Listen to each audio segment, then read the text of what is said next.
Hello everyone, my name is Kenai. Today I want to share a different way of looking at soil, not just as dirt, but as something deeply connected to the universe. Soil is made from stardust, shaped over thousands of years, powered by sunlight, and today it's even changed by humans.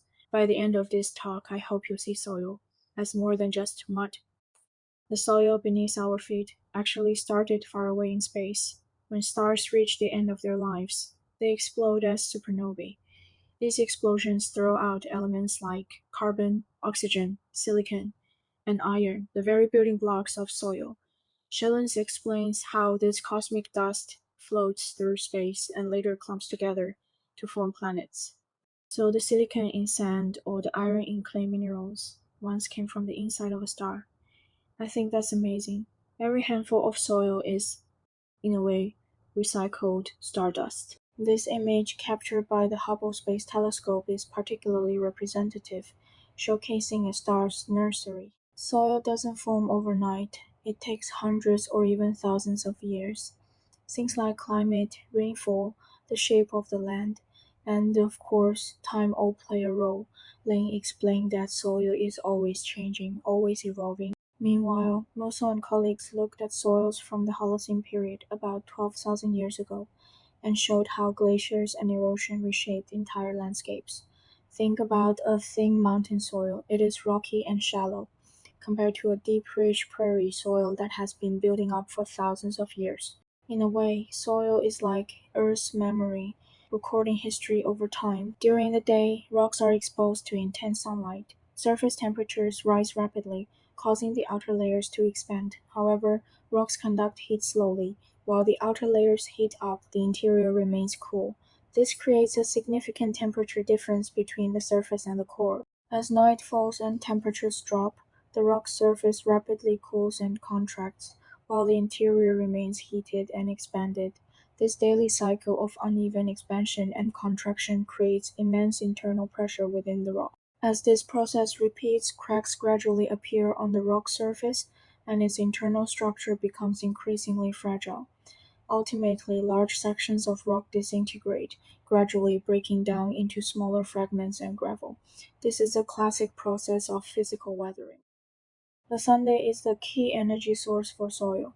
Without sunlight, there would be no photosynthesis, no plants, and no organic matter going back into the soil. Posts show that soil color controls albedo. That means dark soils absorb more sunlight and heat up faster, while light soils reflect more sunlight and stay cooler. You can see this if you compare black volcanic soil with pale desert sand.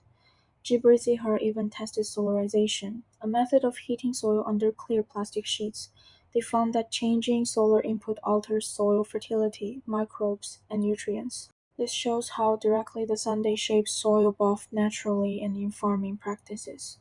And now let me start with a different visual example. So what is the difference between dark volcanic soil and light colored desert soil?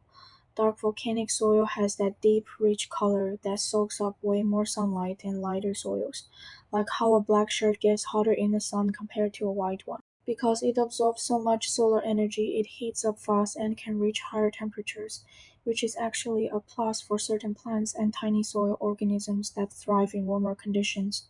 But there's a catch: since it gets warmer quicker, it also tends to lose water faster, so keeping it moist can be a bit trickier. On the other hand, light-colored desert soil is totally different. Its pale, sandy color reflects most of the sunlight that hits it, so it doesn't absorb nearly as much heat. That means it heats up slowly and its surface stays much cooler, even on hot desert days. Great if you're walking barefoot, but not always ideal for plants. The bigger issue with this soil, though, is that it usually lacks both moisture and the organic matter that plants and soil life need to grow well. It's often pretty dry and nutrient poor, which is why deserts don't have as much plant growth as areas with darker soil. Today, humans are also shaping soils in powerful ways. Joy explained that human activity now changes all soil factors, climate, organisms, and even the material soil comes from. Meanwhile, farming, mining, and pollution all leave their mark. In the Anthropocene, soils are shaped not only by nature but also by us. To wrap up, soil is more than dirt. It's made from stardust, shaped slowly over time, energized by sunlight. and now deeply affected by human choices.